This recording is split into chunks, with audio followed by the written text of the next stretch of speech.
All right. Welcome back, everybody. Welcome back to yet another TapDaddyBeats stream. Today we're just going to be mixing down a track. I've got a track all picked out, something that I produced on stream a little while ago. But yeah, welcome on in, guys. Welcome on in. We are back at it on YouTube. And yo, really exciting news. My new album, The Low Key Plan, is out right now on Bandcamp. So yeah, definitely go check it out if you're interested. God knows I mixed down how many of these tracks in front of you guys. What's up, Mars? How you doing, man? Welcome on in, dude.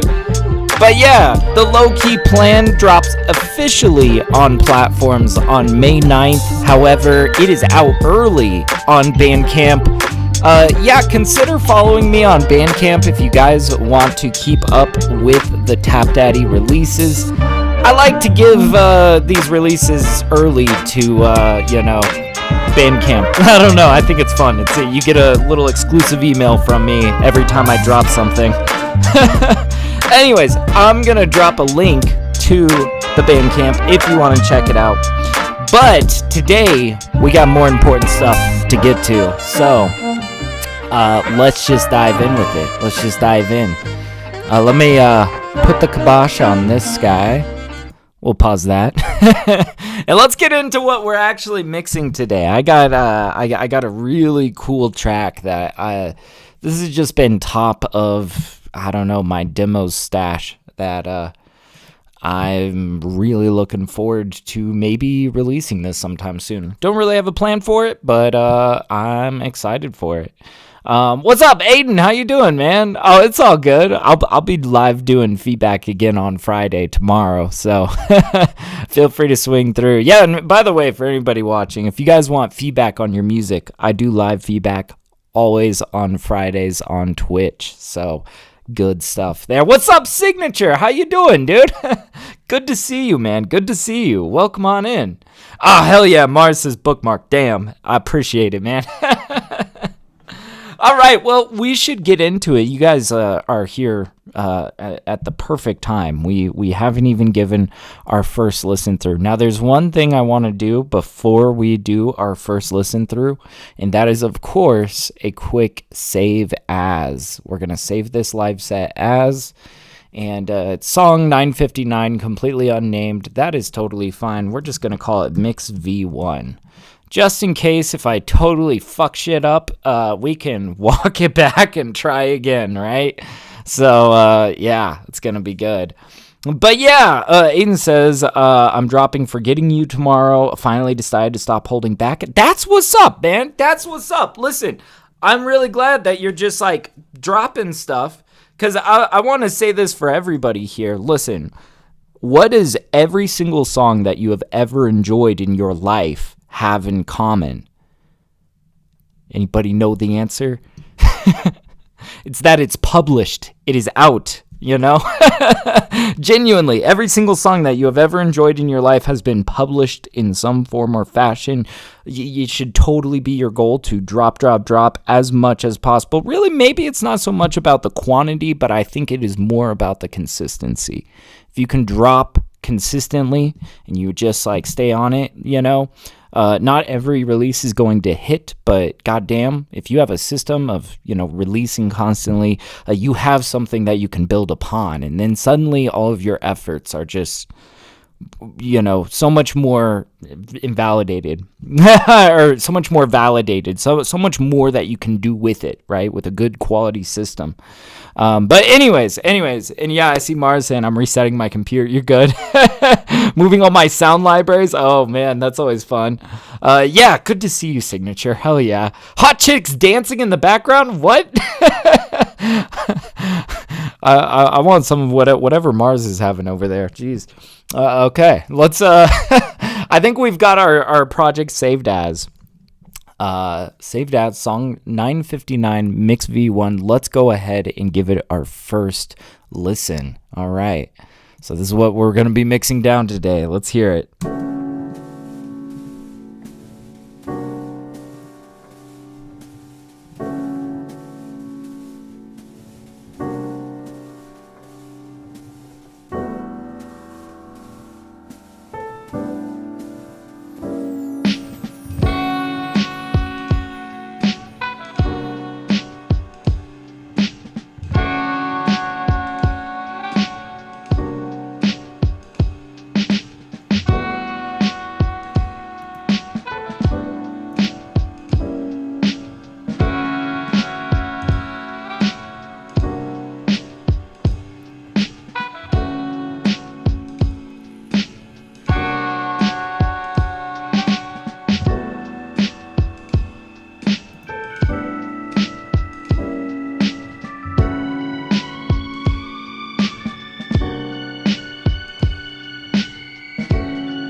Oh, man.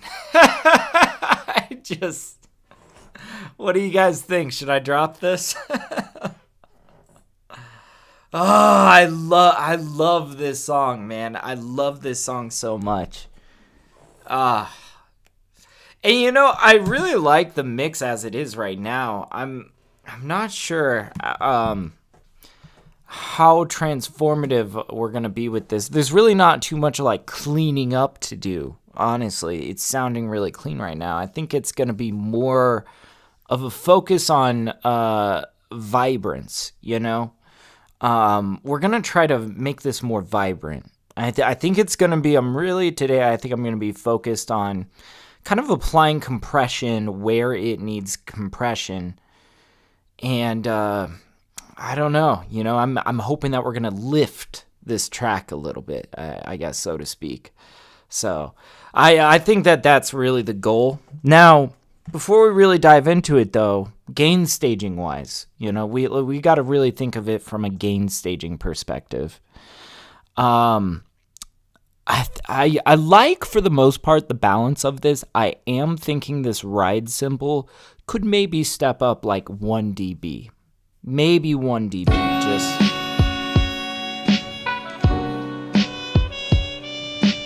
Let's lift that.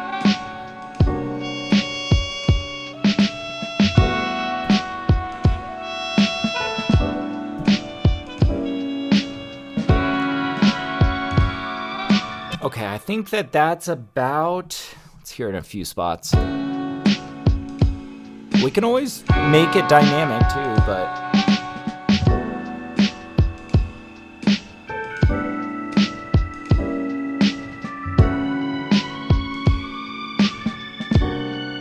And you know, that little like snare fill kind of stuff, you know, is a part of this, just to show you guys what we are working with here. It's just like a little, you know, jazz ride and light snare work kind of sample. I think volume-wise, I've kind of got this where I want it to be. You know, not too far off, but I think I want to kind of bring some of the vibrance forward. I might kind of compress this a little bit, you know. You could have that intro a little louder at first and then have the volume dip when the drums come in. I don't know. I think I just want this wind chime to just gracefully bring us in a little bit, you know. And quite honestly, I think kind of opposite of what you're suggesting. I would like for the, you know, for the intro to be slightly quieter than the actual track. Now we're in. Let's get a little bit of compression on these cymbals. Now, let's see. These cymbals are essentially paired with our drums, right? Now the question is, do we want to kind of compress these two together? Maybe. What do I got on my drums here? I see I've got a plugin I'm not using here. We're going to get rid of that decapitator.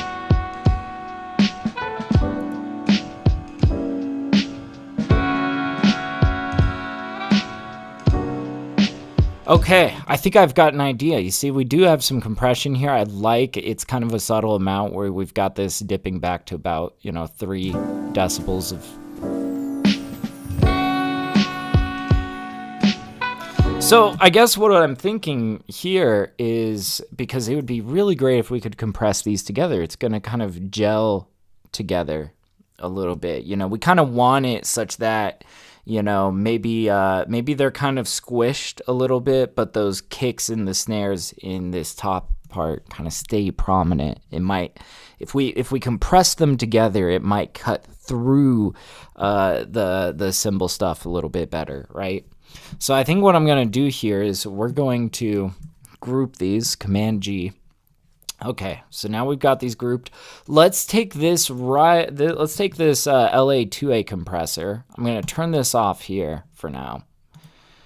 And I'm going to place this down on the outside on this group. So this is now including this ride cymbal stuff. Let's just hear how this sounds.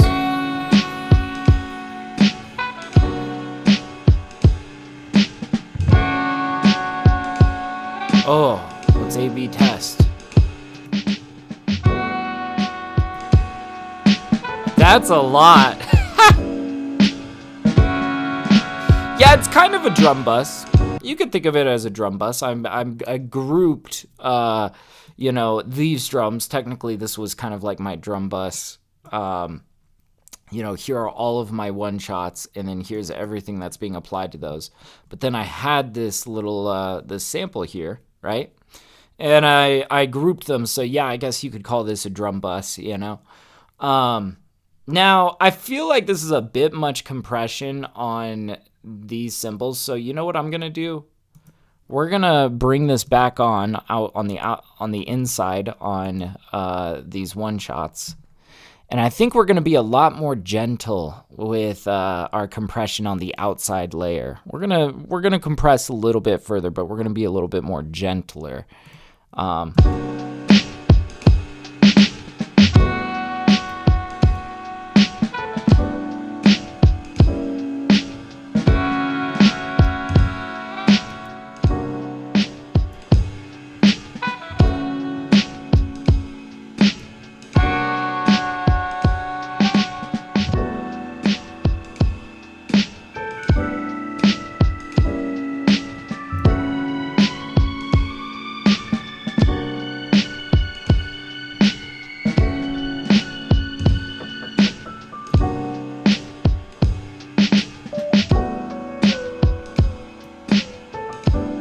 Okay, so now we're really bringing a lot of this ride cymbal stuff forward. I think we need to regain stage. But I like how it's kind of gelled together now a little bit better, you know?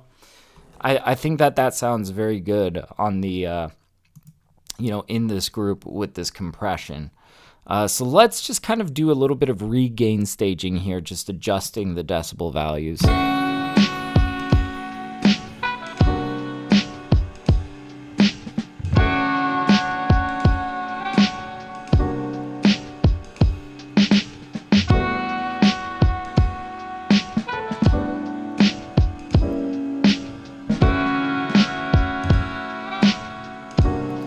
Might even be a little bit too much compression.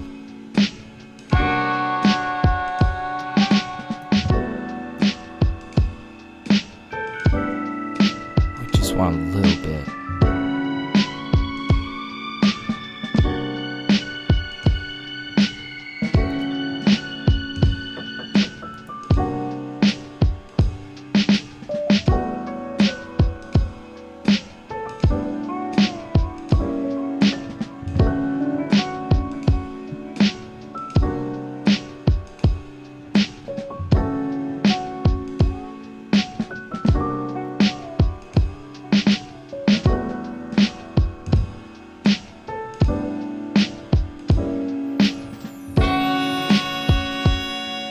Whew. Oh, good stuff. Good stuff.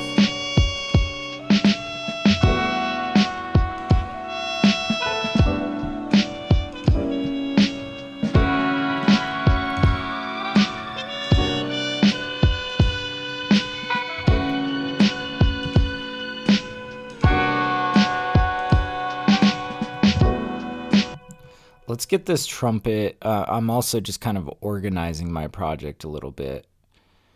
Let's get this trumpet right next to the saxophone because we're going to have to maybe balance these a little bit better.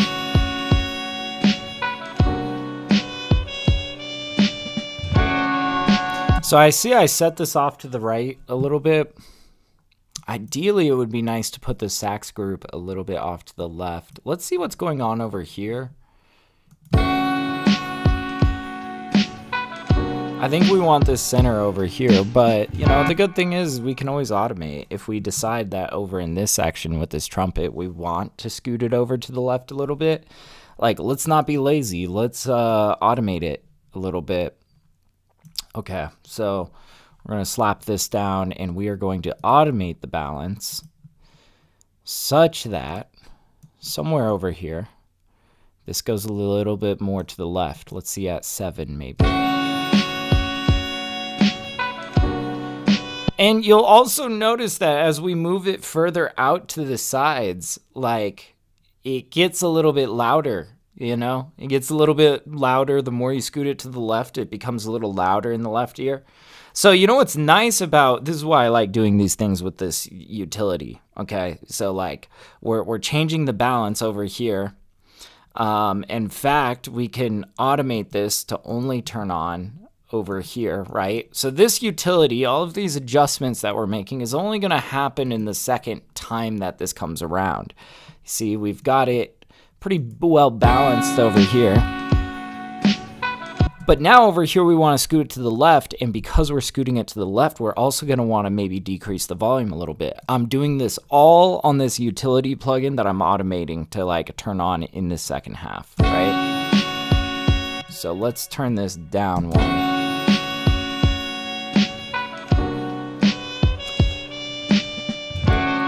I think it's a little aggressive being 7 to the left. We might even want to go a little bit more center left, even though it is already pretty center left. Let's try like 5 to the left.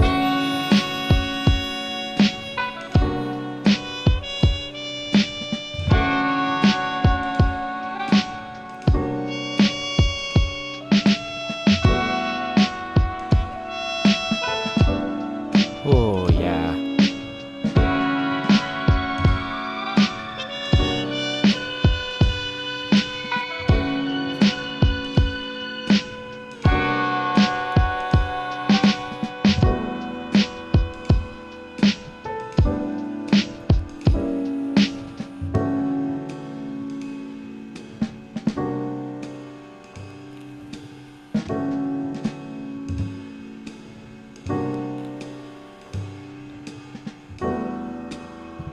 I'm also curious, what if, I know I'm kind of bouncing around here, but what if, you know, this compressor that we put on this group over here, I reached for the LA2A just out of instinct. I just really like this compressor. But, you know, you guys know, I recently got the 1176, and I'm trying to familiarize myself with it. So, you know, I feel like I might want to try the 1176 compressor on this little drum group, see how that feels. And I feel like, you know, worst case scenario, I decide I like the LA2A more, right? It's like I'm giving myself options here if we decide to take the time to test out the 1176 on this drum group, right? So let's turn off that LA2A, and let's mess around with this compressor a little bit. This is applied to the whole group, including the ride cymbals.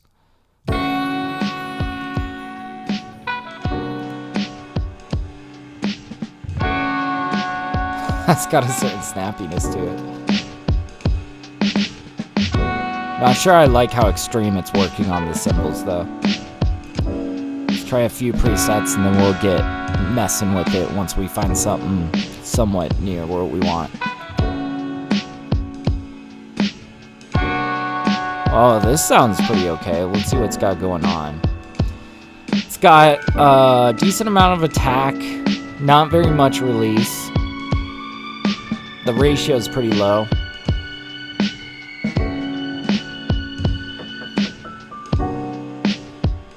It brought out the cymbal tails. Absolutely, man. That's kind of the point of this compression we're trying to apply, you know? It's going to squish the dynamics a little bit, which naturally is going to bring out the cymbal tails. But I think really, if we do it subtly enough, it's not going to like muddy the mix. It's just going to lift it a little bit to make it a bit more, you know, vibrant, I guess. Like I said, that's really the goal of today, is like, let's make some vibrance, you know? Okay, let's do a little bit of A/B testing.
I am enjoying, I feel like I'm starting to really realize how much I really appreciate this 1176 compressor for drums. It just feels very snappy and nice, you know?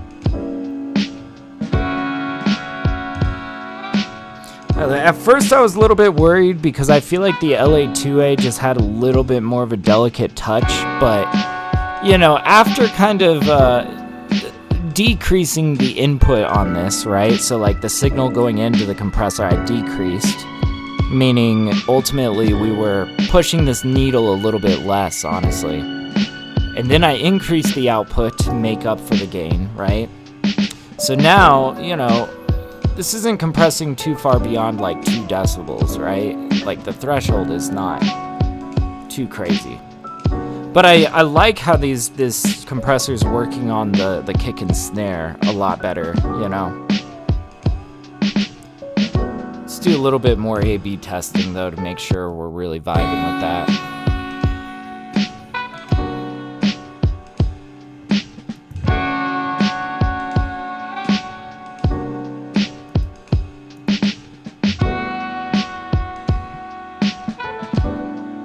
Maybe we give it a little bit more input.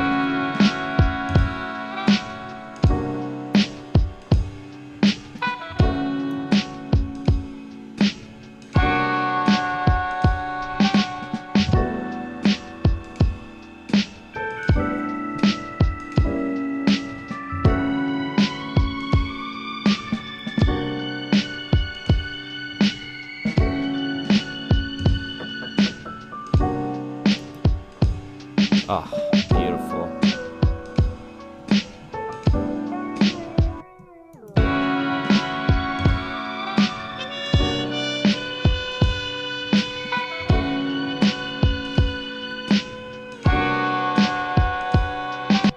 I think this can come a little bit further to the left.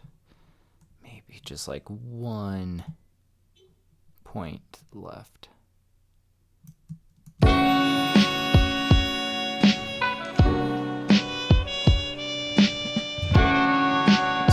A little bit further to the right.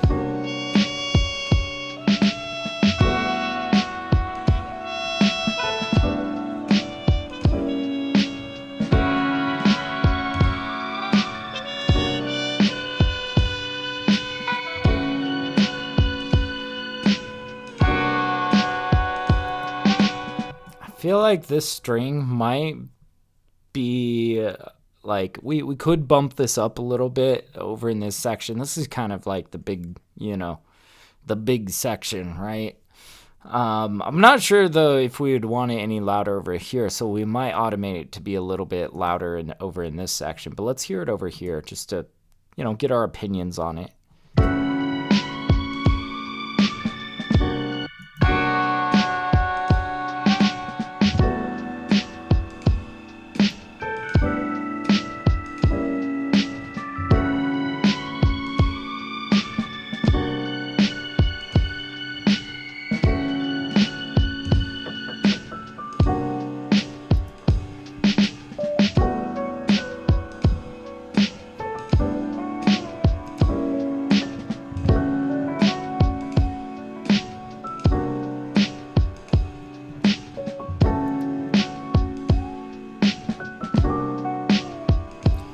Might want a smidge bit of compression on this piano. Now this I really do think is like what the LA2A is perfect for. It's for like, especially if you have any like really warm kind of mid-low range sort of chords, you know, like piano. I'm thinking like Rhodes keys, like an electric piano even, or you know, I'll use it on basses as well, but I don't know, it's very good for warming things up a little bit, I feel like. Filling it out. Let's try this.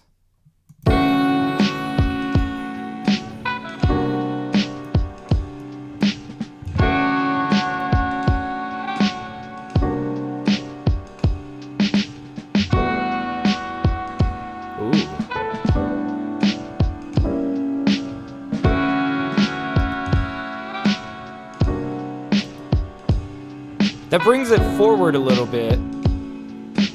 I think we could afford to bring this back now, but I like that it's a little bit more full sounding.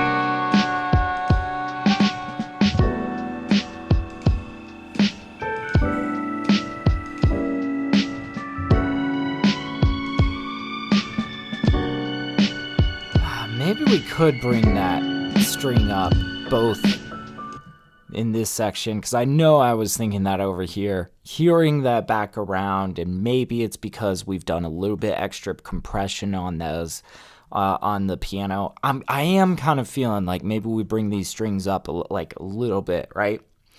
But, you know, this is why I really stress the importance of, like, gain staging intermittently all the time, you know? Basically, as you are working at your mix, you know, regardless of what you're doing in your mix, whether you are applying compression to things, or maybe you're changing how things are panned, you know?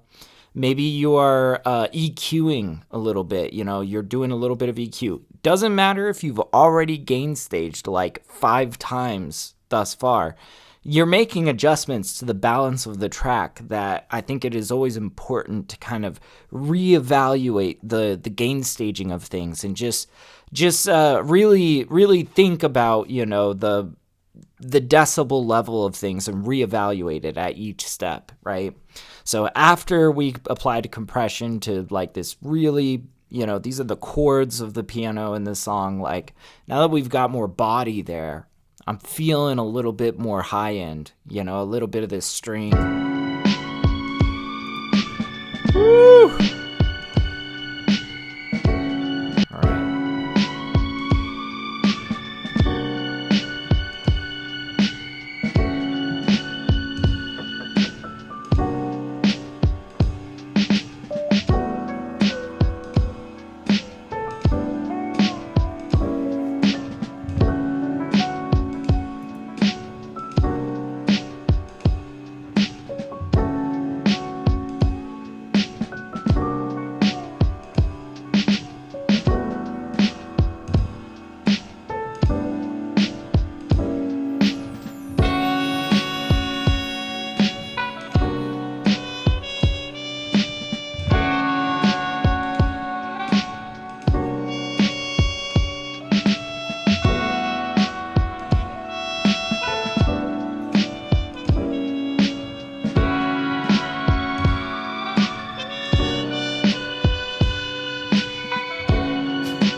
Oh, I love that high-end string, man. That to me is a beauty note. That's what I would call that. I think, I don't know, just as a producer, I kind of have in my mind this idea of beauty notes. It's these screaming notes at the top, right? That just overshadow everything, and it's just that point of beauty at the top of it, right? I don't know, man. I would just say, word to all the producers here, try to hit those beauty notes. Seek them out. Make them really important, you know? I really love it. I love a big, you know, string on over the top of it. It just, haunts me, man. It's so good. Oh, man. Okay. I think we need to kind of back out a little bit. Let's listen through this, just not even trying to analyze anything. Let's let things come to us, right?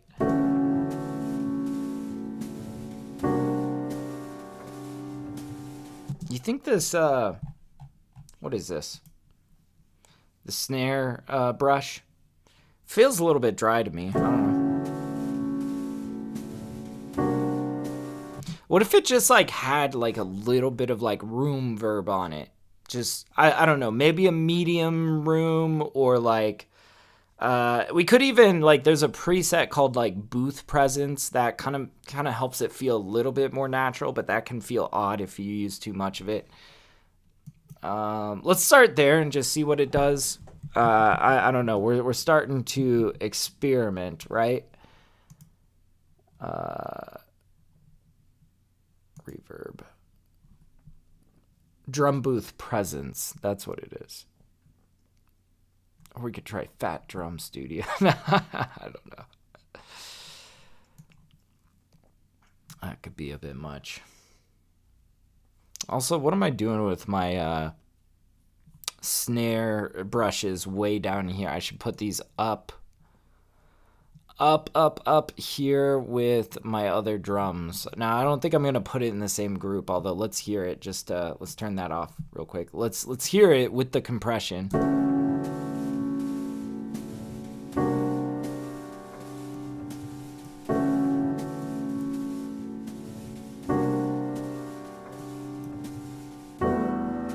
I don't even think it's triggering that compression. I can't even tell the difference. No reason for it to be in there anyways. Let's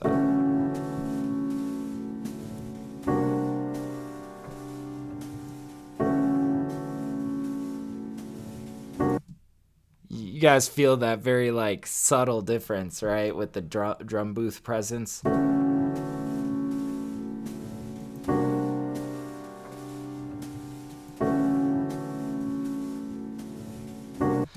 It's subtle.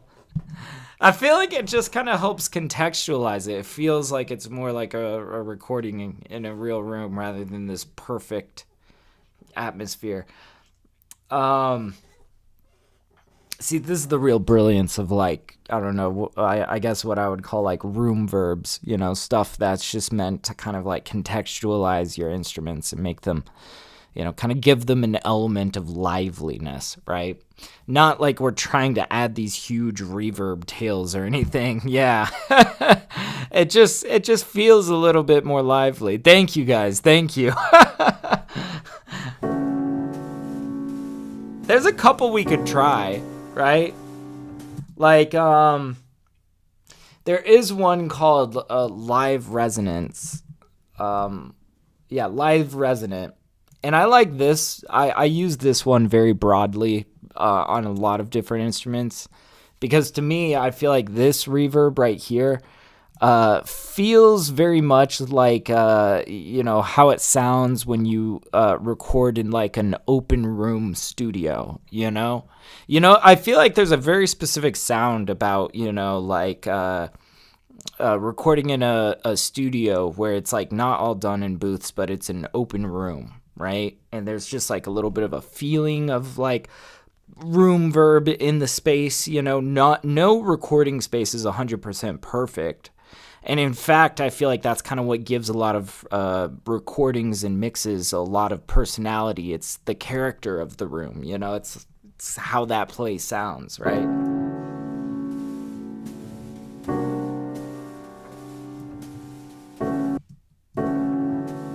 You can kind of hear a little bit of that short room reverb.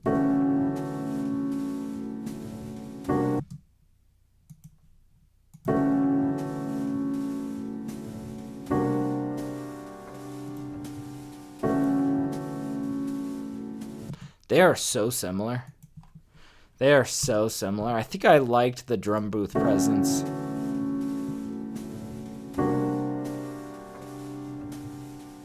We might even try to like bring this down just like a little smidge. -13. Maybe.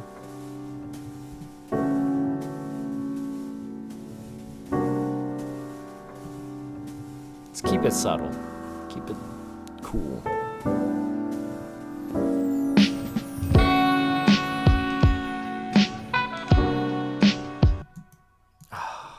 I kind of want this guy to be a little bit more forward.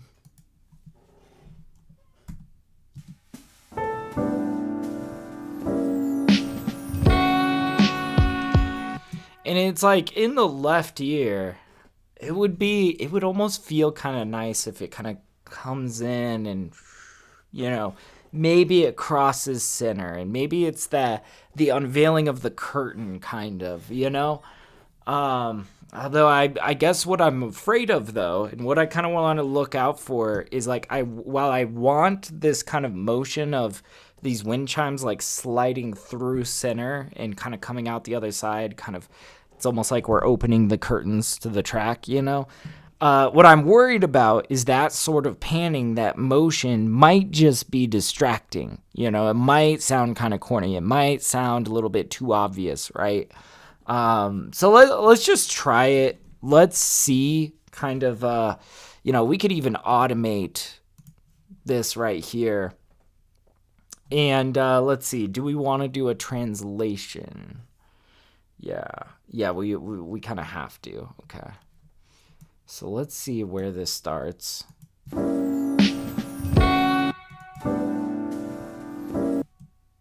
like a little bit before here. That's fine. We'll say about there. And then we want to move it, I think by about here, we want it to be a little bit off to the right.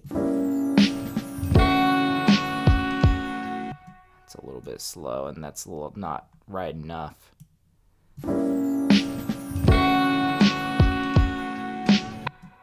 fact, maybe we go like hard, but we do it far.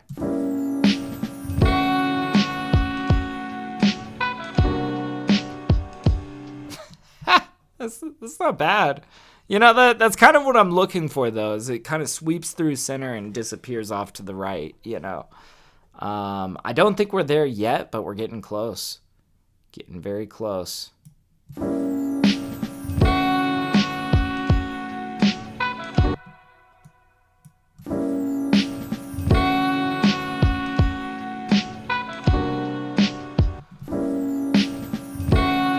Now that we've got so much motion here, we can kind of turn this down a little bit.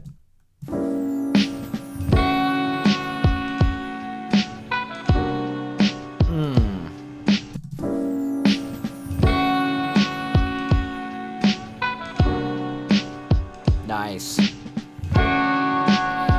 We'll probably do the same in the next section.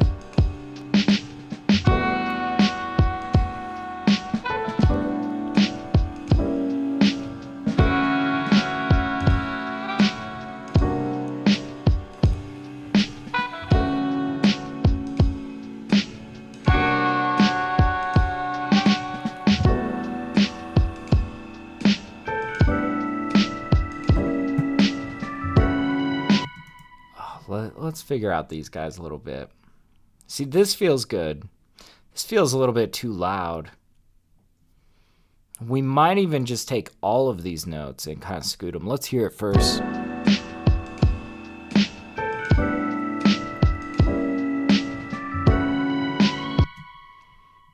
I want to bring this down a little bit. Just a little bit.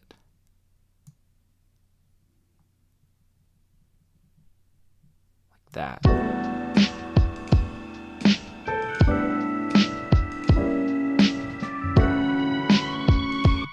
think these sound about right. These guys, though. Bring that down a little bit more. We'll bring this bottom note down below this guy.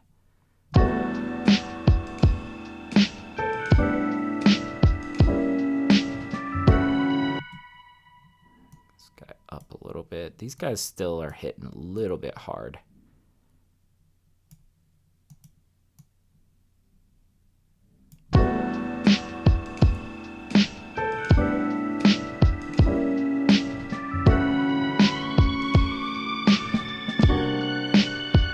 Oh, beautiful.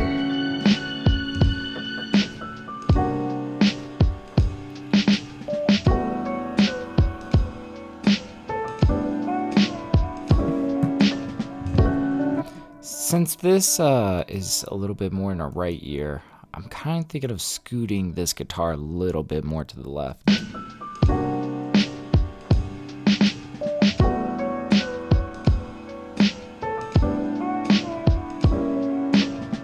And yeah, this guitar's bouncing around our ears. It's gonna hit hard left and hard right pretty much no matter what.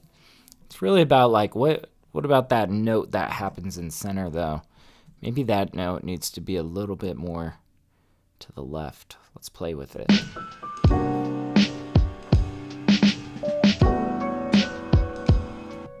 Where is this hitting?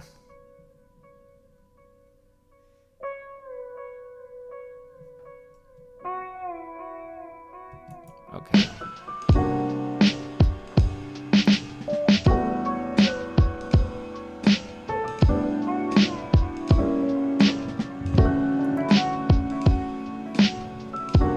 Oh, nice, beautiful. Let's bring that down.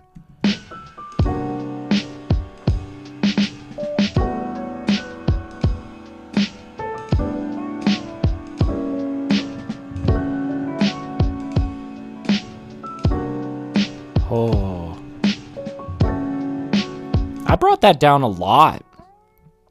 I brought that down by quite a bit, and you'll notice it now feels like a much smaller detail of this song. But man, am I telling you, I feel like something that I realized, I don't know, a little perspective change when it came to mixing that, I don't know, as I've really gotten a chance to get my hands on more complicated projects. Whereas I used to be so fixated on making sure everything could be heard, everything needs to be heard, everything needs to be balanced. Nowadays, I feel like I'm a little bit more focused on depth of like, we need things that are loud and we need things that are quiet. And yeah, we want it all to be heard, but it's important to have maybe like things that are quiet to contrast from the louder details. Like the smaller of a detail you can have in your mix, the smaller, most subtle sounds and little nuances that you can create, I think really determine the ultimate like depth that you hit in your mix. That this is how you get stuff that sounds very rich and like nuanced and just, yeah, Mars knows what's up. It counts for a lot. I feel like I just didn't get that at first, There's a foreground and a background. Absolutely. Well said, Mars. Well said. I think you're right on the money about that,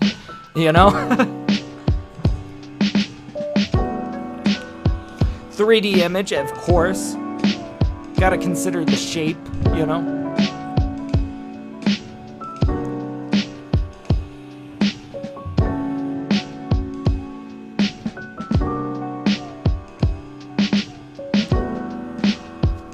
Okay, we gotta fix these guys because we don't want them over here. I think what I really want to do, so I want to take this guy and slap him down precisely where this guy starts. Yep. Here we go.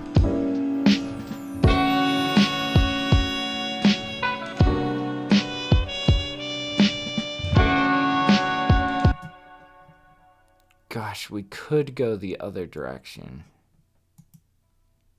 Because it starts left and we move it to the right. What if it starts right and we move it to the left?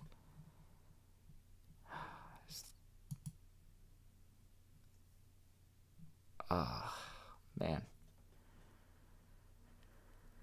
Maybe we could say instead of going to the right, we go all the way to the left, and then we invert the left and the right. So really it gets inverted first. Swap. Let's hear this.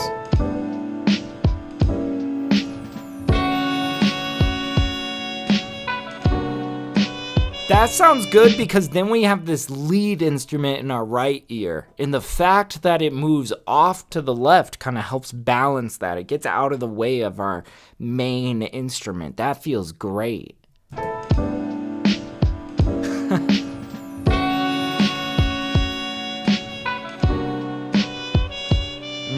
Yeah, Mars says, sometimes I like a sound to flutter in from a corner and dance around the speakers like it's alive.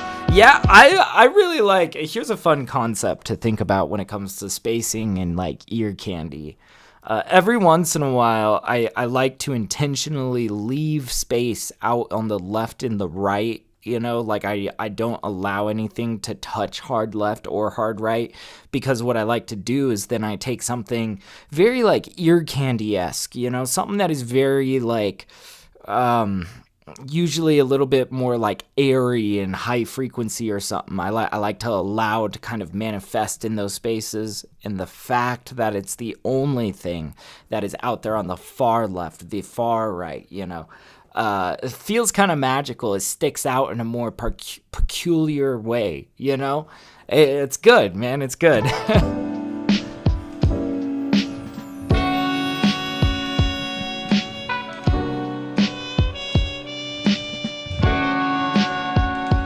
Oh, this is sounding great. Let's hear this.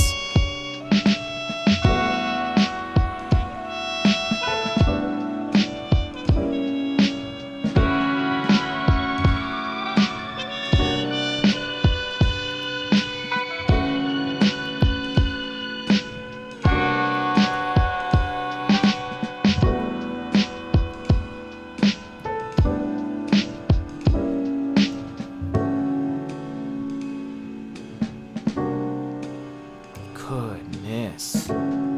Oh, that's so beautiful. Yeah, it's like you have your rhythmic parts and then you have those sounds that creates the journey through the track. Yeah, it's just a matter of like playing with people's perspective, I think is really what it is. Kind of playing with people's perspective through contrast, you know?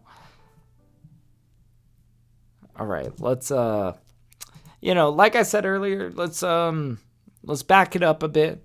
Let's listen and not look for anything in particular. We're just trying to listen like a normal person, and if something sticks out to us, we'll dive into it, right?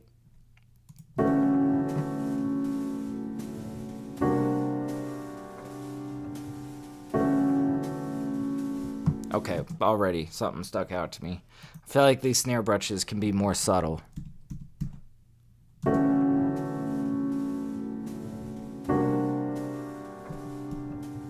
Let's really bring it down, and then let's bring it up to the right level. Sometimes that's easier to bring it up to the right level.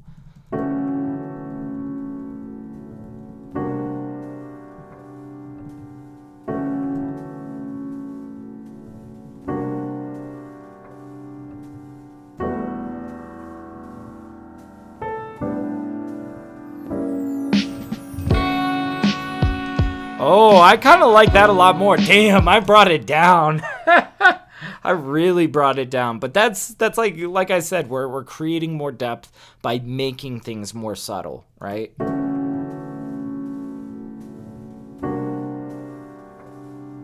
Now we don't have these snare brushes just like fucking smashing in your face.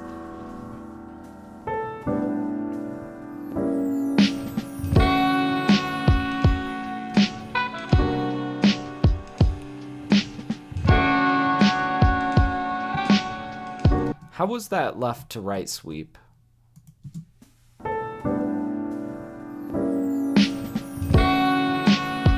Oh shit, I was like, that sounded off. You know why?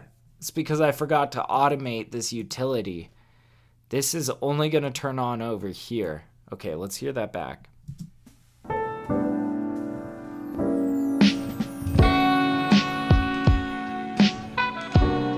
Okay, see? Attention to detail counts for a lot.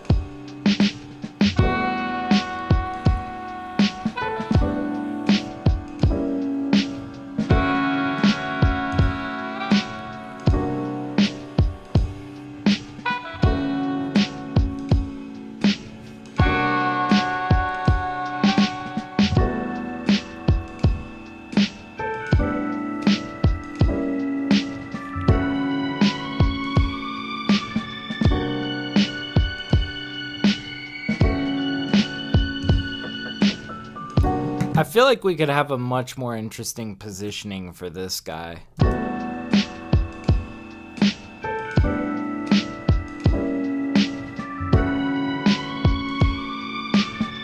Okay, so I'm kind of thinking of leaning this guy a certain way. And maybe we lean this string a certain way, although I liked the position of it over here.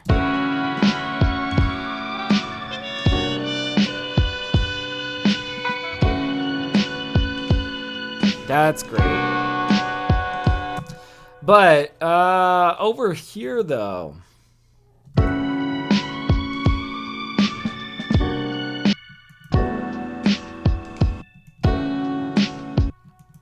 Okay, I want to get a little funky with this. I want to get a little odd. We're going to put the balance of this guy like off in the left ear.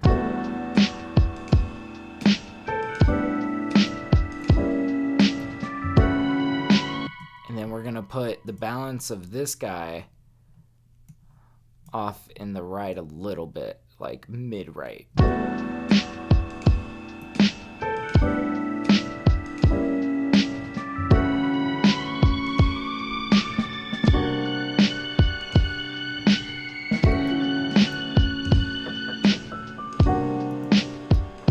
Make sure that turns off before this next section, though.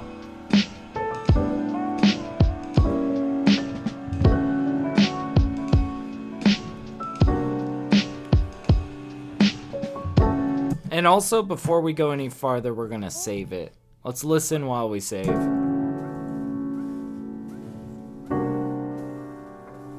Gotta always save.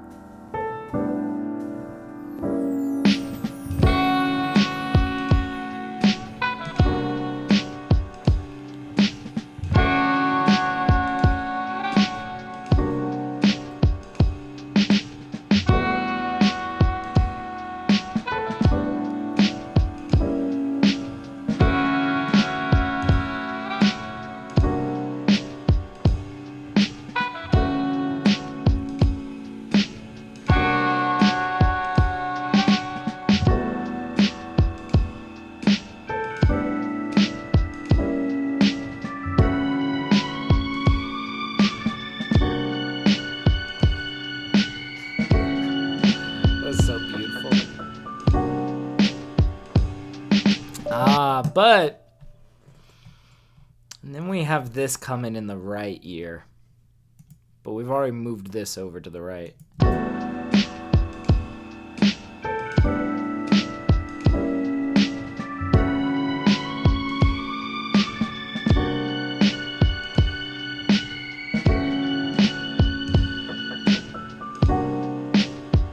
I don't know, I want this to, it doesn't have to be this perfect mirror, right?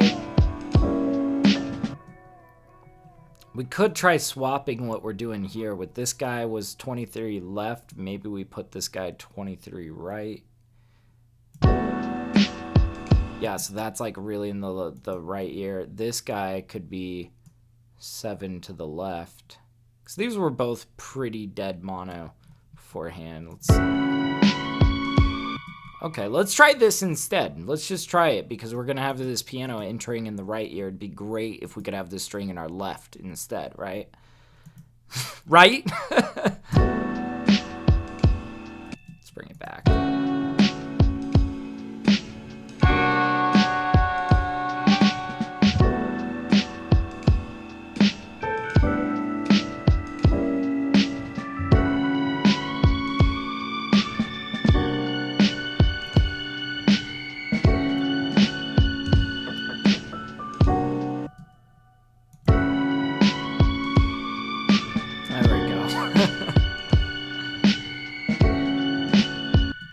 That can come down a decibel.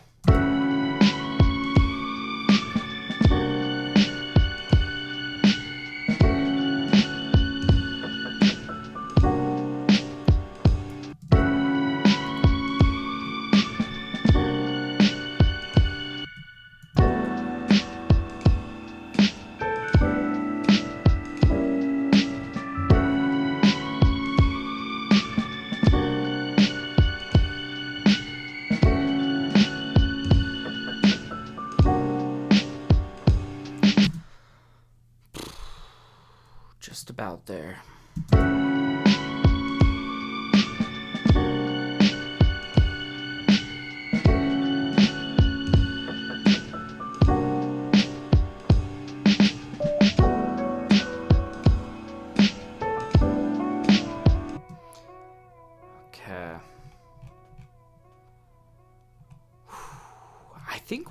we're in a pretty good spot. I'm also kind of trying to consider, like, do we want to mess with EQ too much? It's kind of already got this, like, it's fitting together pretty well. Really, I'm not looking towards EQing in terms of solving any problems, but I am considering EQing in terms of maybe creating more vibrance, right? That's really the name of the game for this mix, because we started in such an already pretty ideal state, right? It's all about just like adding vibrance at this point, you know? I don't want to get too mangled with EQs, although I did kind of have an idea for maybe this piano here. We could kind of concentrate the mid-low range a little bit.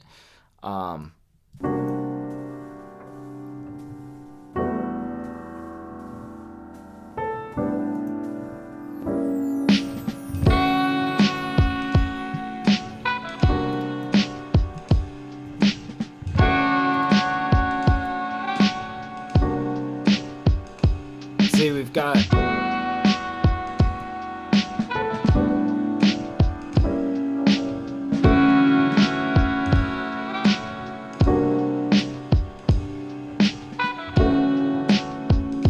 Boy, you can really feel this is the important range right about here. And we got some important information down here. We don't want to cut any of that. We've got some important information up here. We don't want to cut any of that. But you can really hear, as I'm like sweeping back and forth here, what is serving the most purpose in this piano. And this of course is like so true for most jazz piano chords that you're going to be mixing. But it's this range that's like, you know, it's somewhere between like 500 to 1,000 hertz. Maybe like 200, I suppose, down here, right? Somewhere between this, you know, it's in the mid-low range.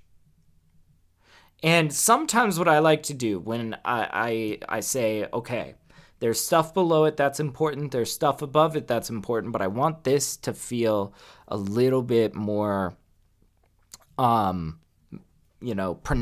a little bit more separated, a little bit more concentrated. I will kind of put these notches around the important range, right? Those notches kind of create a little bit of separation from the other elements, right? And then in the center of these notches, between these notches, I might do a little bit of a boost, either more on the high end or the low end, depending on, you know, what feels right. Really, we're going by feeling, right? Let's bring this back and let's start EQing a little bit. I'm thinking like over here is where I'm gonna put a notch.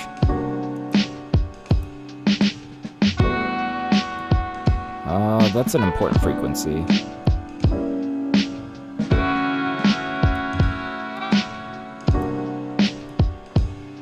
Something like this, right?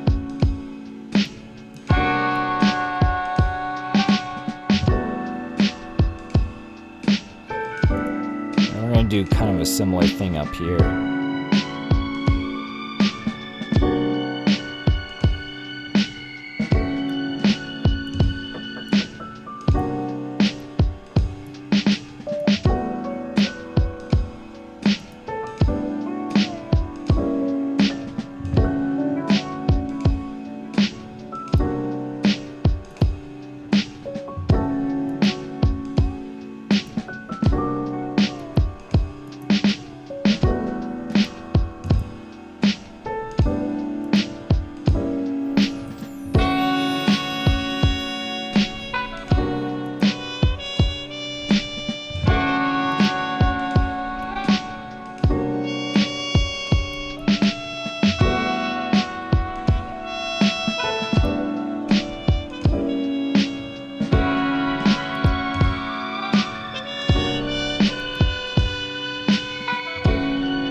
lifting what's below it a little bit more. Just because, so we don't have bass in this, right? This is actually a pretty important range for us, is these bottom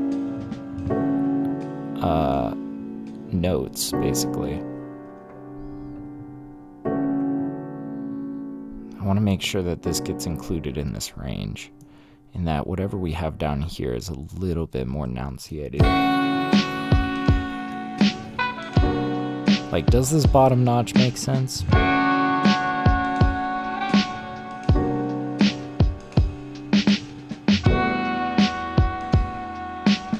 See, it's like that right down there is pretty important. And that's why, honestly, if I can get this on the other side of this notch, that's super advantageous. It's a little bit separated from this mid-low range, you know? And thus, because we create a little bit of separation there, just like a tiny amount, it kind of feels a little bit more pronounced, a little bit more like etched out, you know?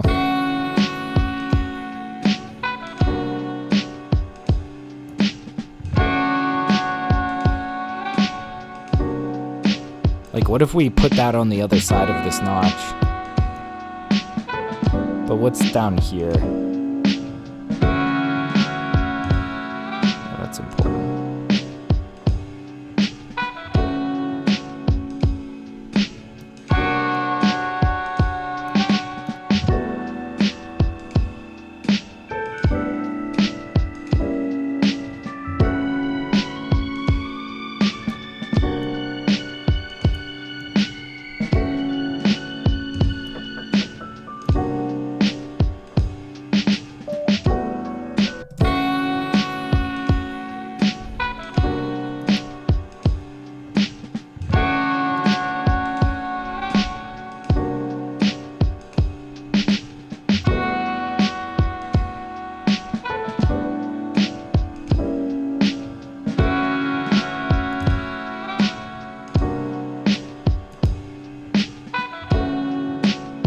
Very subtle, I don't know, but it does feel like 5% more rich, you know?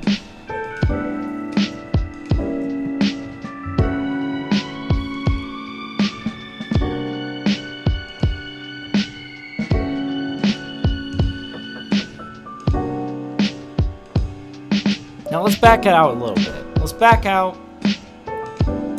Think. Let's go return to gain staging. How's the balance feel, you know?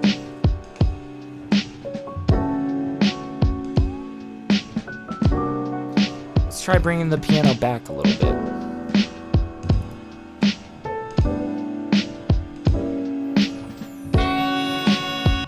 In fact, let's do what I did earlier. Let's turn it way down and bring it up to the right volume. Way down.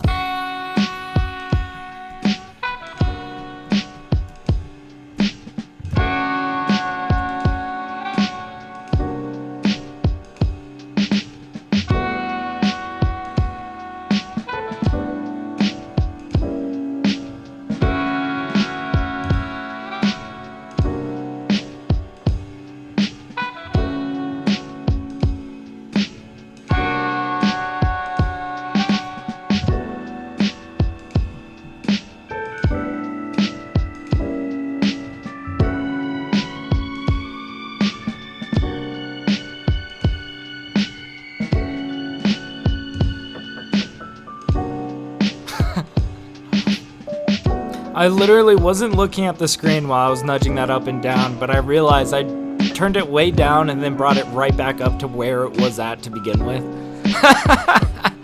I think that's -8 is where it needs to be. That's fine. That's great, actually.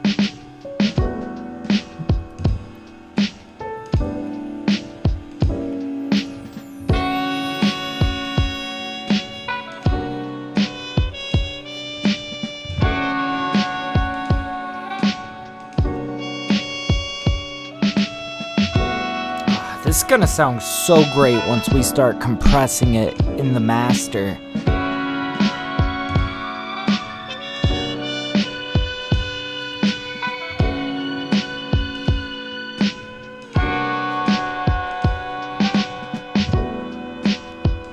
How do these drums feel? I don't think I want to fuck with these drums too much. They sound really perfect right now. Ah, that's good. Yeah, I see Mars says, oh yeah, I forgot to say earlier, someone who's really good at getting those 3D elements in his final master is Trent Moeller. I'll have to check him out. I'll definitely have to check him out. Is he a mixing engineer or a mastering engineer?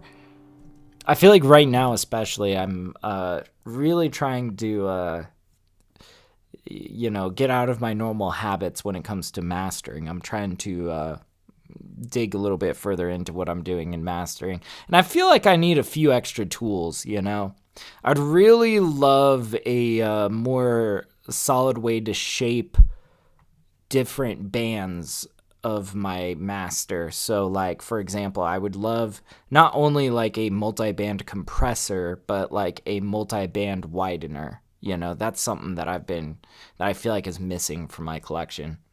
But anyways, yeah, he's a techno artist. Oh, gotcha. Fuck yeah. So yeah, I take it he's like kind of like me. I'm, mixing and mastering my own music.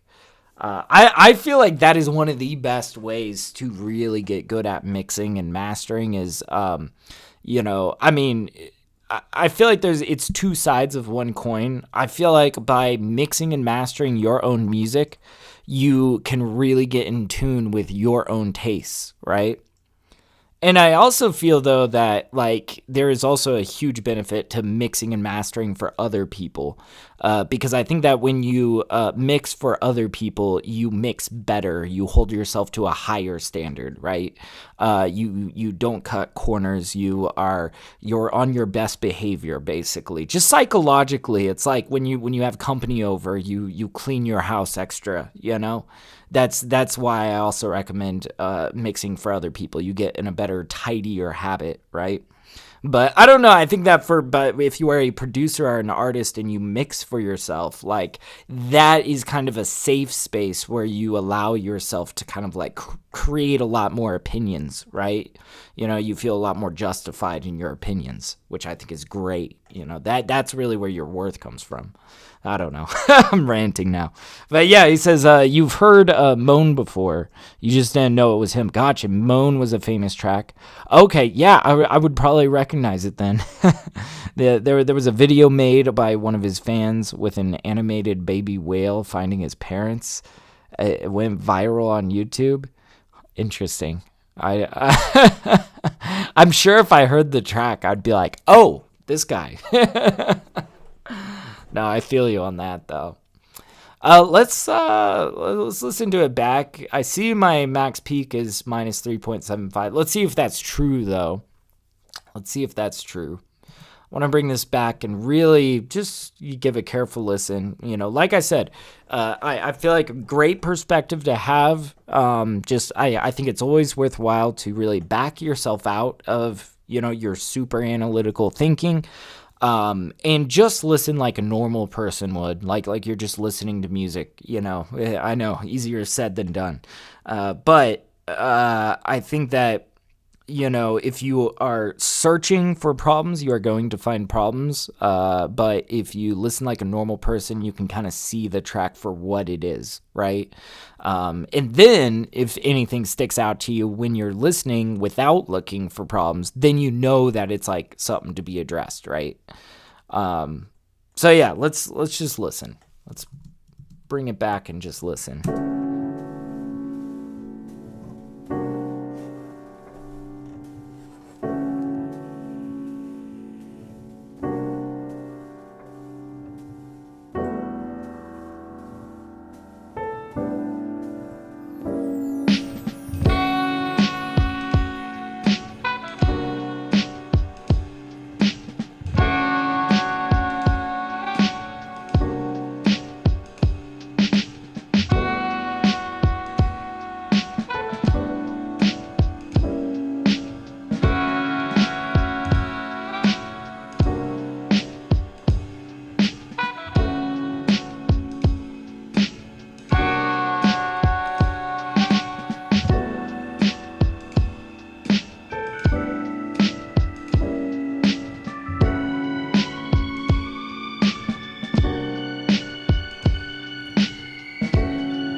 I'm not sure if I'm vibing with the position of that guitar. I don't know. It felt a little bit awkward to me for some reason. It was just moved a little bit too far left, you know? Which I know we moved it left. I think I moved it a little bit too far. Let's try like just a smidge to the left because it's going to delay out in the left and right ear. It's going to hit the left first, which automatically makes it feel a little bit more left heavy, right?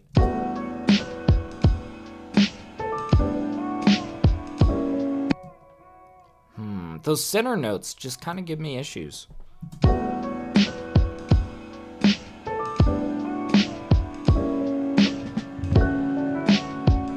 This feels a lot better. I don't know.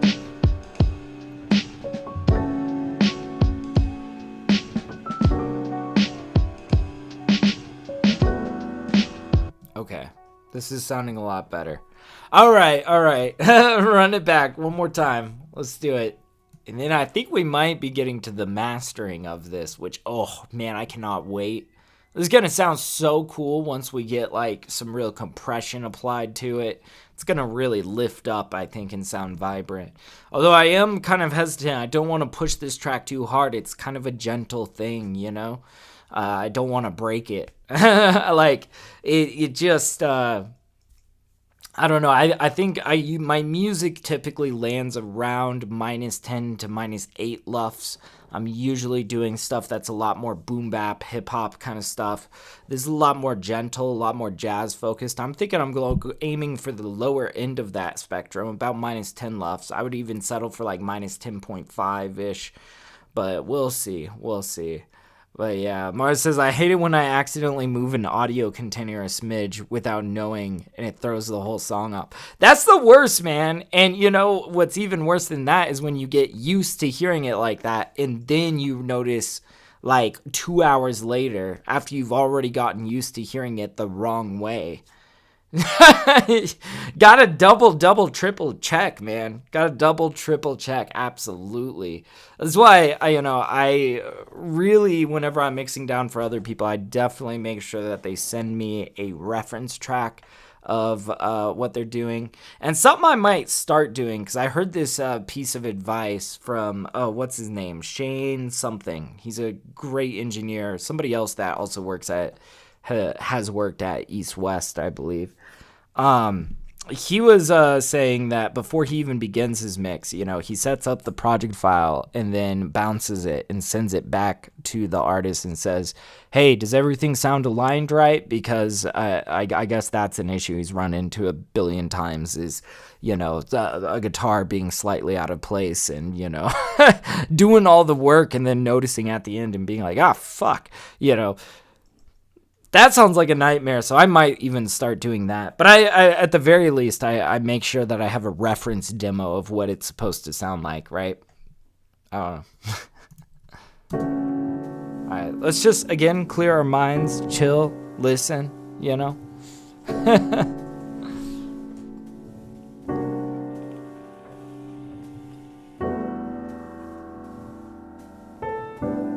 Save it.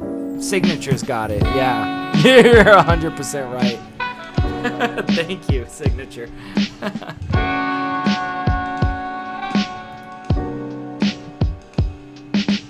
Okay, it is saved. Should be.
it looks like we got a decent amount of headroom here.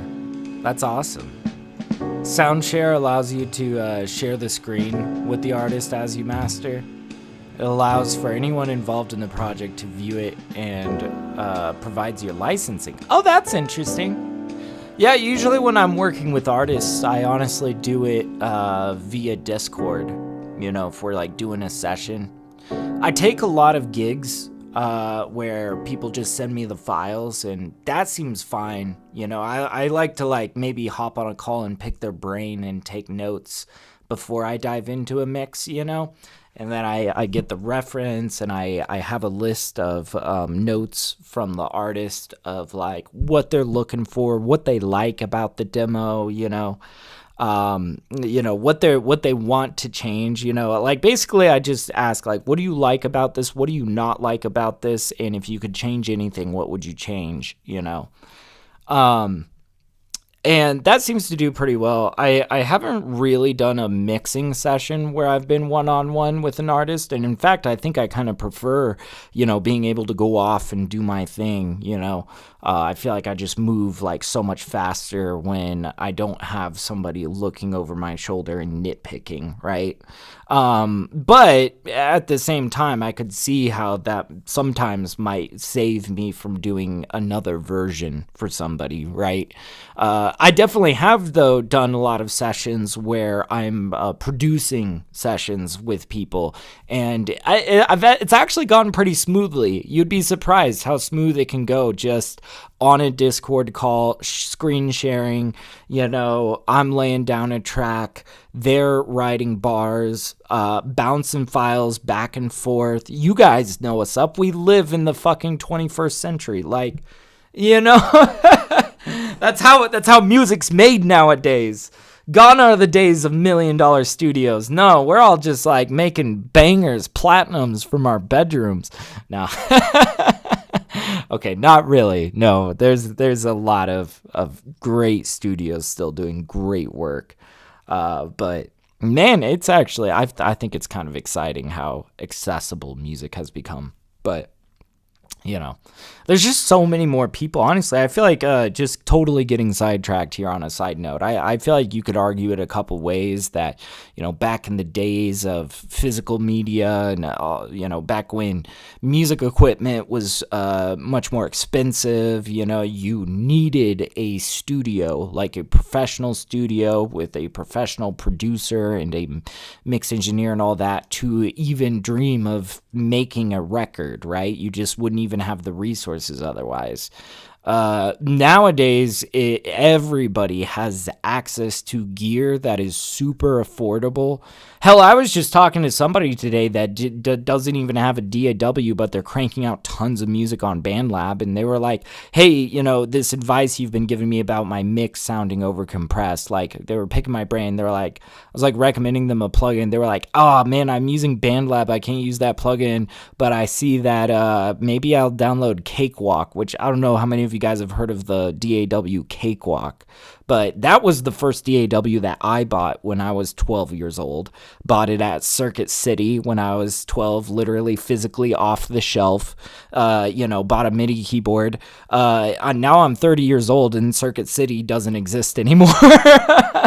But, you know, it's like, what's great though is BandLab partnered with Cakewalk, and now it's a free DAW that if you don't have a DAW, I don't know how good Cakewalk is anymore, but I don't know if it was ever that great, but but it's a free DAW, you know, like it's so much more accessible. And quite honestly, yeah, Mars says I'm not a fan of Cakewalk. Fair enough. Yeah, quite honestly, I remember once I got GarageBand when I was about 16, that's when I really started like kind of producing a lot more.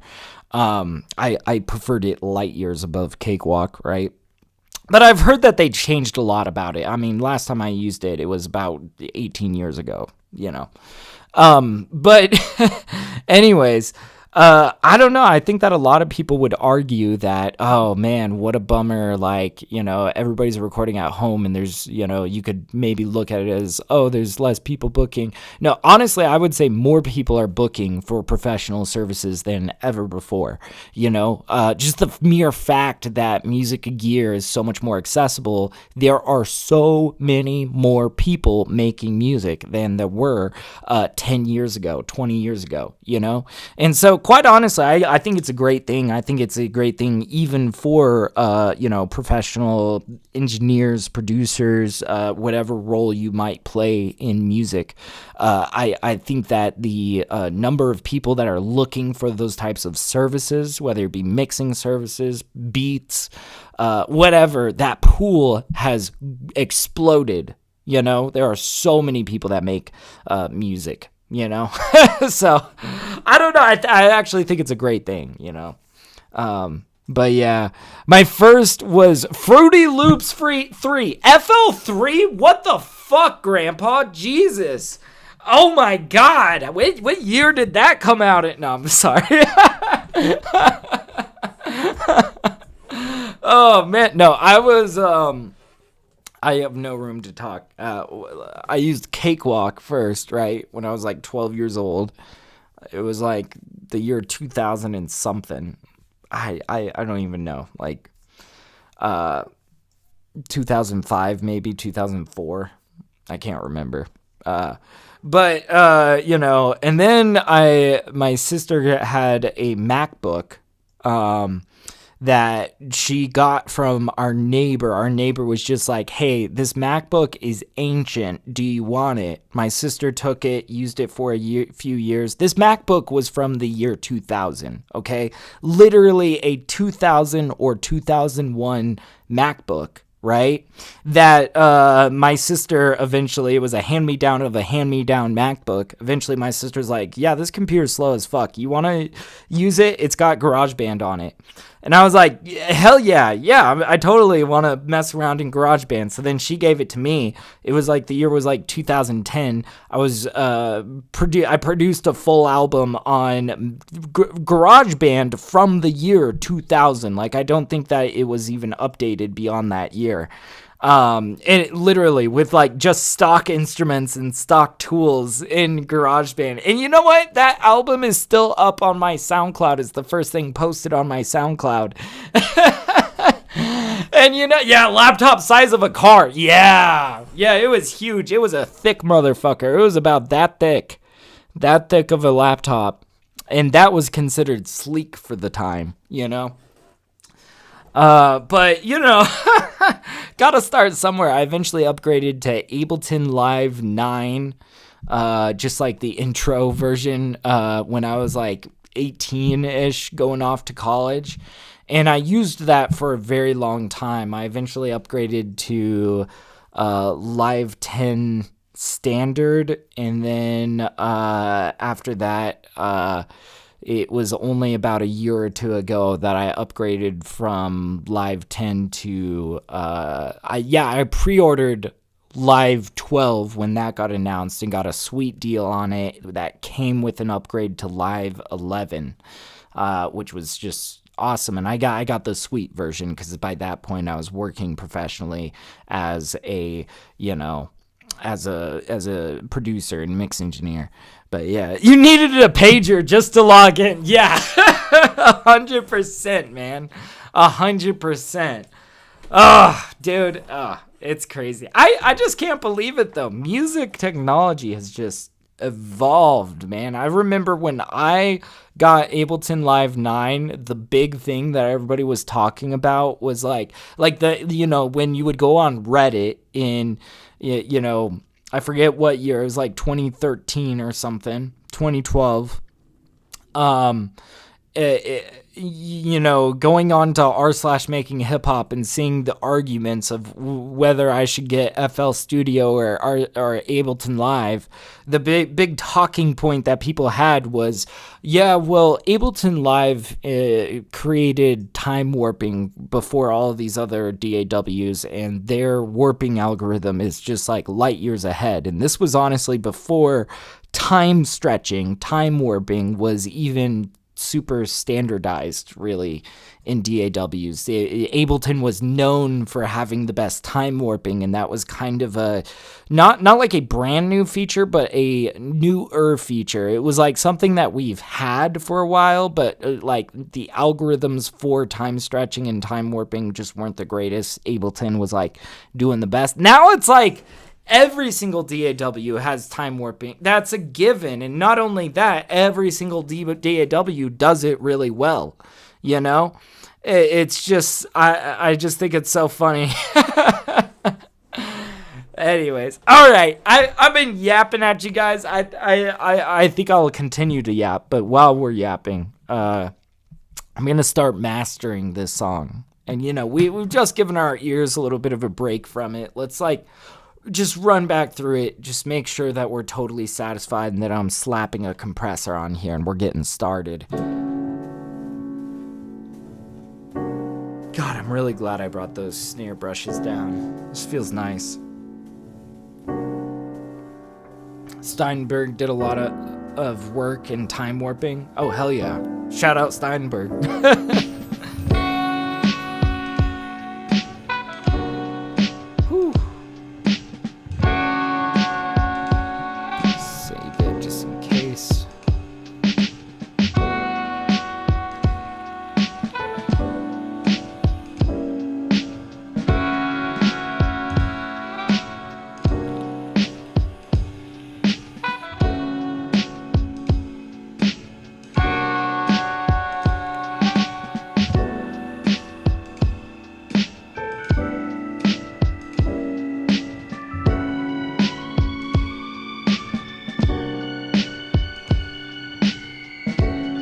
This is beautiful.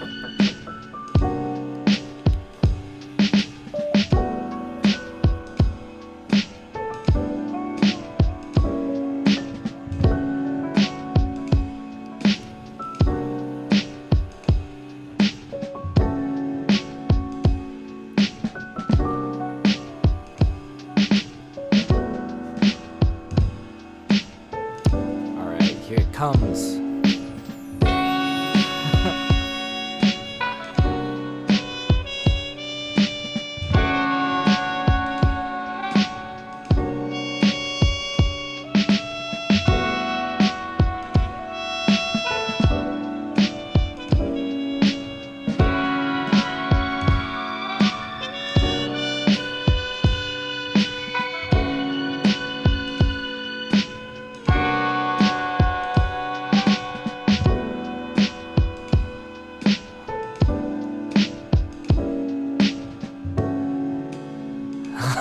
Mars, back when I used Reason, you could stretch the audio and it would create these anomalies that you could cut and resample. You see, you're thinking like a hip hop producer, like a, you know, absolutely, man. You're thinking like a breakbeat producer, honestly, or like a D&B producer. Absolutely, I feel like even that technique of time stretching to create anomalies was like very central to a lot of drum and bass music, like back in the day, you know? Absolutely, man. All right, let's start compressing. We got room on the master. We'll get into this. Starting with our Shadow Hills master compressor. Love this thing. This thing makes me happy. Let's try it over here. Sidechain on. Start increasing the threshold for our optical. Yeah, let's give it a firm squeeze.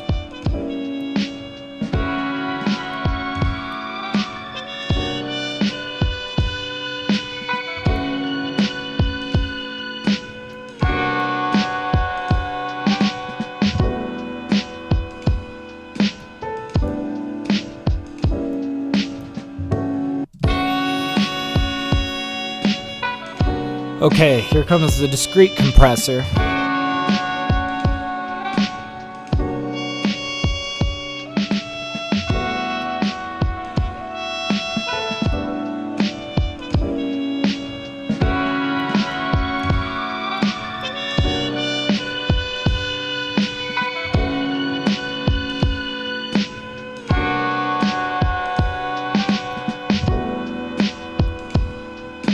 go here in a more subtle area.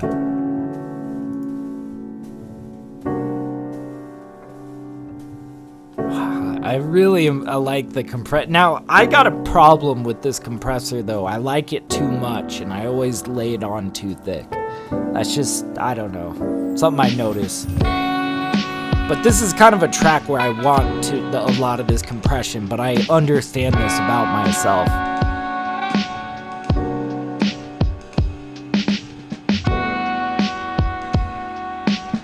Yeah, let's walk it back a bit.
Yeah, same with the Waves AR mastering. I got you. We all have a plugin like that.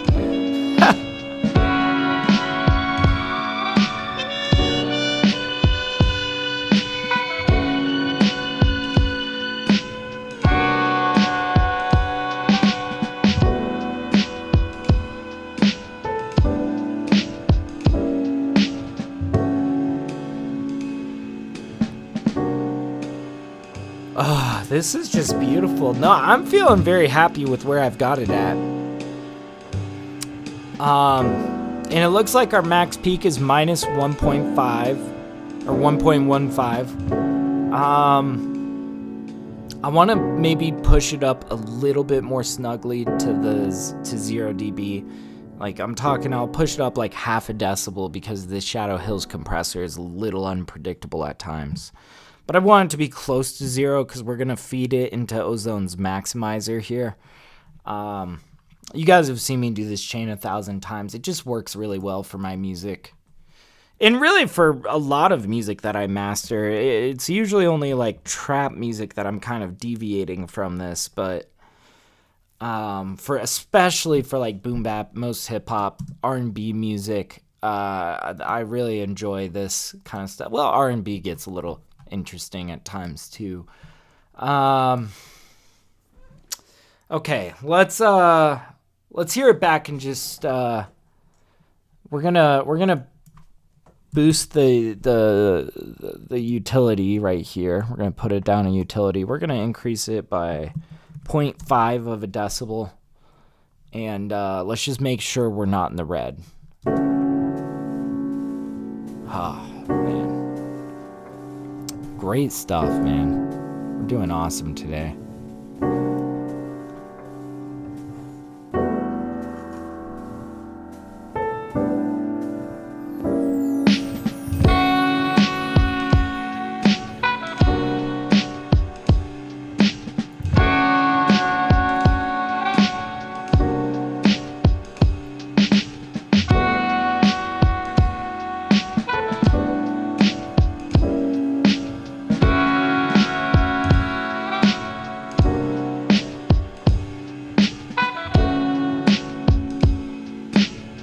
I love this combination of like, it's kind of like some boom bap drums in the background, but it's got, just some very nice jazzy nuance with the rides. Man, thank you, Mars. Yeah, I'm really enjoying this, dude.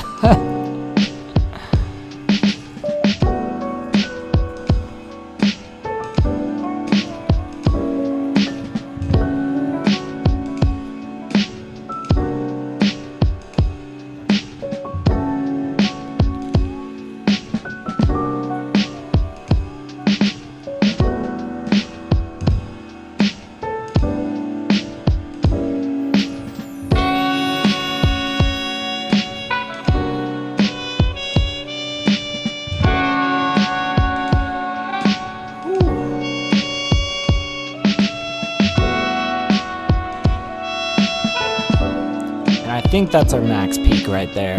We'll see.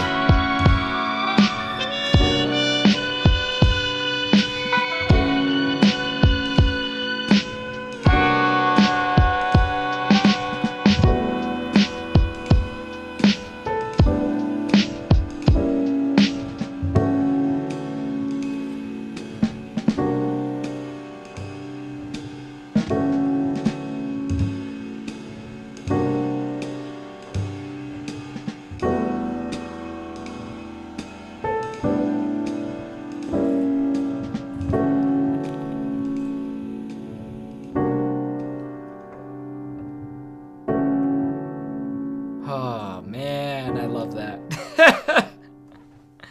Okay, let's get Ozone. Let's let it do its thing. I'm really just using it for the maximizer. We're gonna let it analyze and try some stuff, but we're probably gonna change it. We'll see how it sounds. Sometimes it gets it sounding pretty good.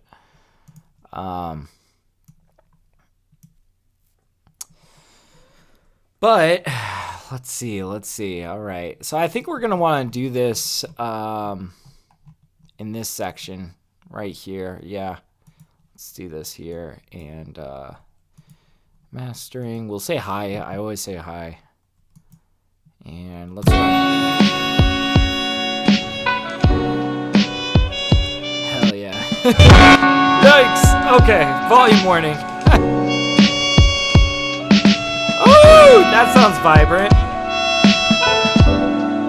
Oh, that sounds so vibrant. What's going on with this? Ah, oh, nice.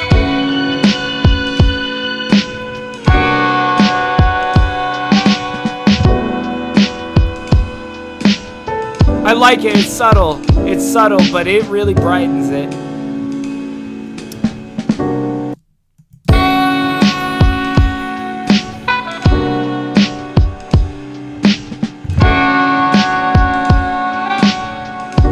Oh man, this is good. Okay, we got to start measuring our LUFs, see how far we off the mark we are. We're aiming for about minus 10 LUFs. We're going to try to be pretty precise about that. Let's see it. We'll kind of see how far off the mark we are. So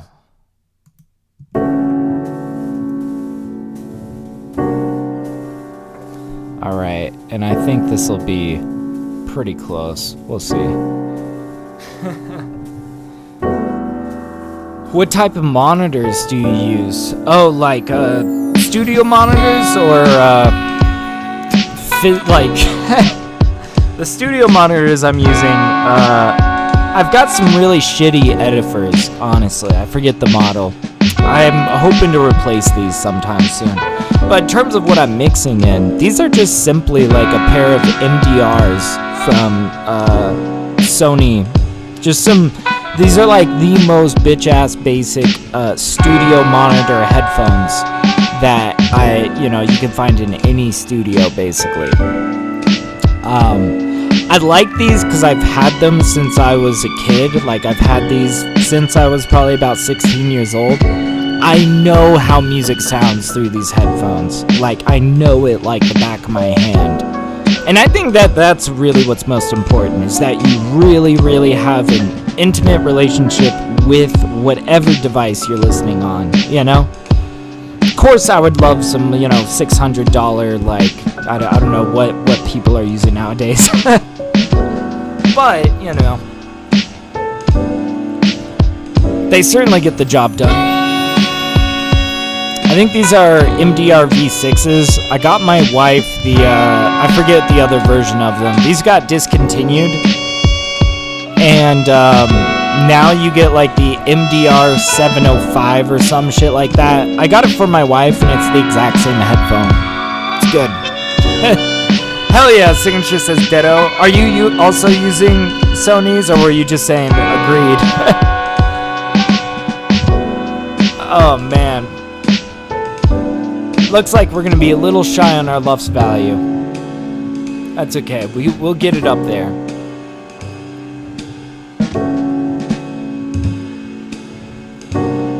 think what I want to do in order to get it up there, I don't think I really want to throw a limiter on here afterwards. I just want to pull back on this threshold a bit.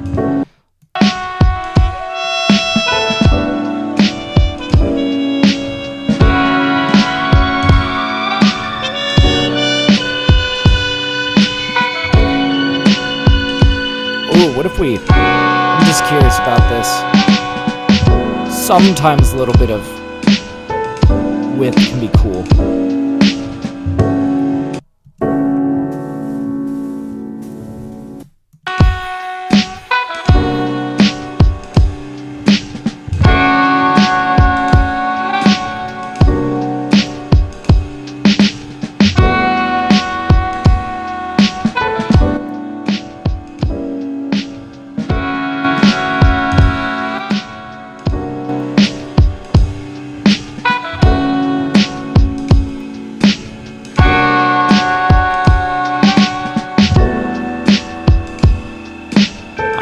Kind of like some of this width a little bit. It's very subtle. Yeah. Sony 7605. That's what's up. You've got like exactly what I've got then. I think that's is it the MDR line? I can't remember. There's actually quite a few Sony lines, but I think that's about what I got my wife. I can't remember exactly, but I remember it's like exactly the same headphones as the Sony MDR V6. It's good stuff, man. I don't know. I really like it. It's a very, very flat signal, I would say. Yeah. Yes. Yeah, I got you. I love these things, man. And they're cheap and durable. I've had these for probably 10 years, you know?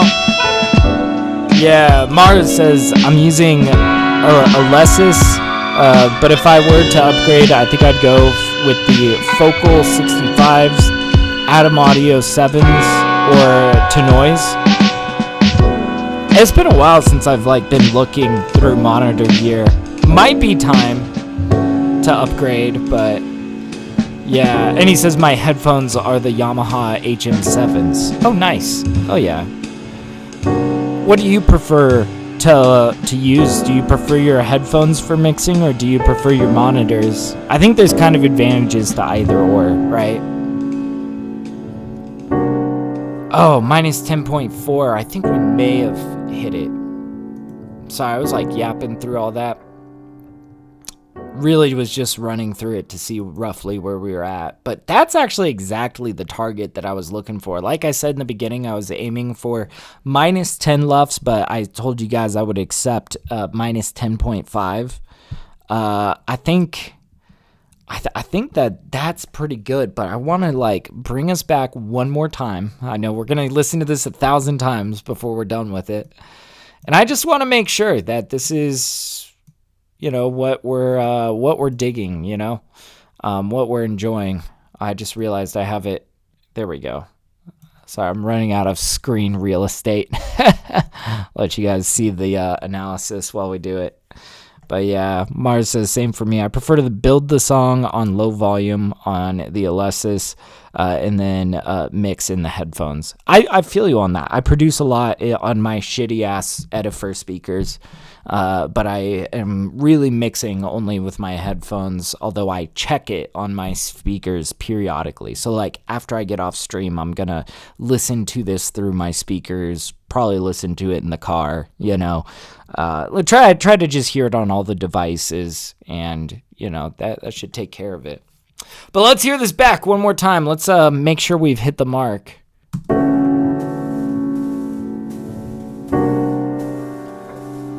Oh, I'm also curious what the loudness range is and the average dynamics.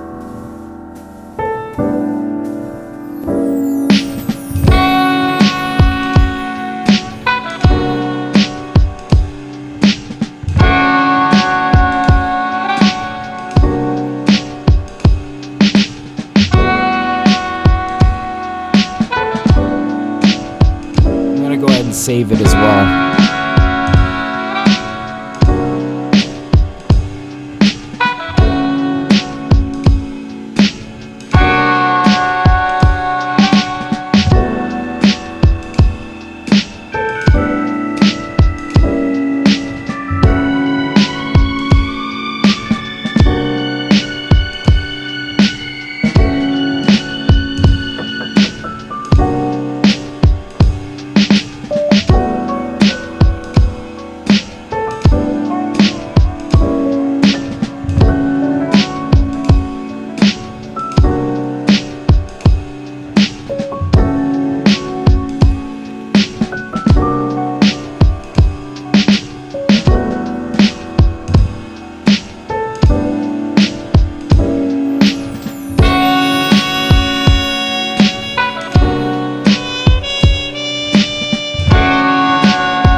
So nice. The average dynamics are like 10.3. That's about what I'm looking for, you know. But yeah, I think this is sounding good. I don't know. I think that's I'm gonna have to double triple check it on all my devices. There were a few mixes that I did on stream that just because I couldn't, like, you know, unplug and listen in the speakers, that I kind of had to go back and redo a little bit. But, you know, honestly, in these streams, I've been hitting some pretty good mixes, I would say. I feel like mixing in front of you guys kind of helps a little bit. Helps me kind of keep me on track. And like I was saying earlier, like when you mix for other people, you kind of hold yourself to a higher standard. I feel like mixing in front of you guys also kind of feels similarly in that it's like, you know, I might take a little bit more of a well thought out approach to, you know, how I do things. And I like that. You know, so thank you guys for hanging out, you know, keeping me company while I mix. Dude, I think that's the track right there. I just think that's beautiful. Oh, man. Ugh, guys, we did it. We did it. Holy shit. So, yo, and it's fun. Absolutely. So, yo, I just want to say at the end, just a few closing remarks. First of all, if anybody here needs mixing services or production services, I've got my email listed in the description below. Definitely reach out. I am always looking to connect with more artists, you know. I also just dropped the Low Key Plan, my 26-track album. Dropped that on Bandcamp, and it is coming out on Spotify on May 9th, 2 weeks from now. So yeah, definitely go check it out. I believe I linked this in the description as well. If you want to go check out the album, yeah, definitely go check it out. It's it's some great jazzy stuff, man. I love it. And of course, last but not least, I'm going to be reviewing music live on stream on Twitch tomorrow, as I do every Wednesday and Friday. If you would like to come shop your music by me, I review music from my Twitch subscribers every Wednesday and Friday. You can consider subscribing there, and you'll have access to our subscriber feedback queue for an entire month. You can come shop music by me 2 times a week. It's just a lot of fun. But yeah, you just watched 2 chameleons battle it out? Jesus, man. That sounds wildly entertaining. Nice. Well, hell yeah, man. I think I'll leave you to your chameleon battle. Anyways, thank you guys so much. Thank you, Mars, for hanging out. Thank you, Signature. I appreciate you, man. Yeah, shout out to everybody that popped in today. This was a lot of fun. Damn. We'll do this again next Thursday, and of course, I will be producing more beats on Saturday. So definitely swing through for a studio session on Saturday. It's gonna be a lot of fun. Anyways, I will catch you guys later. Thanks for chilling. Until next time, happy producing. Peace out, guys.